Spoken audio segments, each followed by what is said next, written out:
M Liju, ഈ UDF മന്ത്രിസഭയിലെ യുവമുഖമായിട്ടുള്ള M Liju എന്ന 47-കാരൻ 2009 യൂത്ത് കോൺഗ്രസിന്റെ സംസ്ഥാന പ്രസിഡന്റായി രാഷ്ട്രീയ ജീവിതത്തിൽ ശ്രദ്ധിക്കപ്പെട്ടു. 2016 ആലപ്പുഴ DCC പ്രസിഡന്റായി, 2024 KPCCയുടെ ജനറൽ സെക്രട്ടറിയായി, 2025 KPCCയുടെ വൈസ് പ്രസിഡന്റായി, 2026 ഈ കഴിഞ്ഞ നിയമസഭാ തെരഞ്ഞെടുപ്പിൽ കായംകുളത്ത് നിന്ന് ആദ്യ ജയം നേടിയ എം ലിജു സത്യപ്രതിജ്ഞ ചെയ്യുന്നു.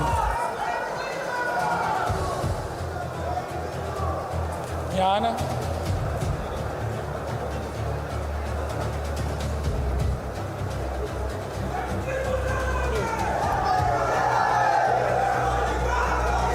എം ലിജു എന്ന ഞാൻ നിയമം വഴി സ്ഥാപിതമായ ഭാരതത്തിൻ്റെ ഭരണഘടനയോട് നിർവ്യാജമായ വിശ്വസ്തതയും കൂറും പുലർത്തുമെന്നും ഞാൻ ഭാരതത്തിൻ്റെ പരമാധികാരവും അഖണ്ഡതയും നിലനിർത്തുമെന്നും ഞാൻ കേരള സംസ്ഥാനത്തെ ഒരു മന്ത്രി എന്ന നിലയിലുള്ള എൻ്റെ കർത്തവ്യങ്ങൾ വിശ്വസ്തയോടും മനസാക്ഷിയെ മുൻനിർത്തിയും നിർവഹിക്കുമെന്നും ഭരണഘടനയും നിയമവും അനുസരിച്ച് ഭീതിയോ പക്ഷപാതമോ പ്രീതിയോ വിദ്വേഷമോ കൂടാതെ എല്ലാ തരത്തിലുള്ള ജനങ്ങൾക്കും നീതി ചെയ്യുമെന്നും ദൈവത്തിൻ്റെ നാമത്തിൽ സത്യം ചെയ്യുന്നു.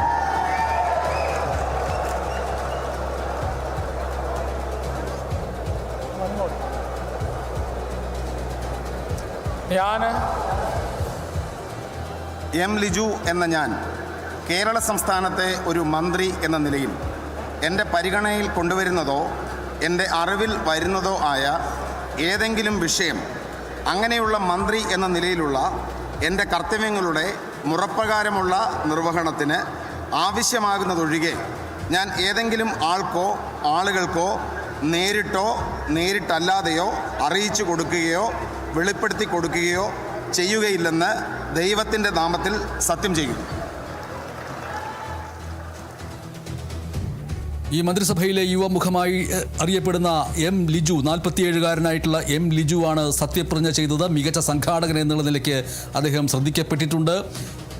2009 യൂത്ത് കോൺഗ്രസിൻ്റെ സംസ്ഥാന പ്രസിഡന്റായി, കായംകുളത്തിൻ്റെ കരുത്തനായ നേതാവായി അദ്ദേഹം ഈ നിയമസഭയിൽ മന്ത്രിയായി സത്യപ്രതിജ്ഞ ചെയ്തിരിക്കുന്നു. 2016 ആലപ്പുഴ DCC പ്രസിഡന്റായും, 2024 KPCCയുടെ ജനറൽ സെക്രട്ടറിയായും, 2025 KPCC വൈസ് പ്രസിഡന്റായും ഒക്കെ അദ്ദേഹം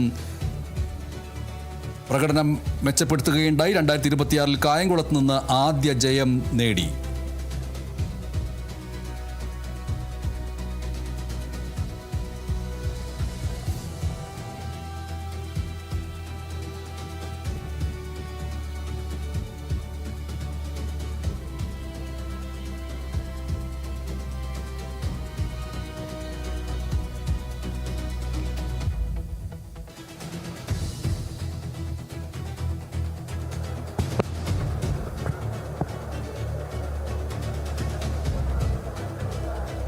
I now invite Sri K.M. Shaji, Minister Designate, to take the oath of office and oath of office.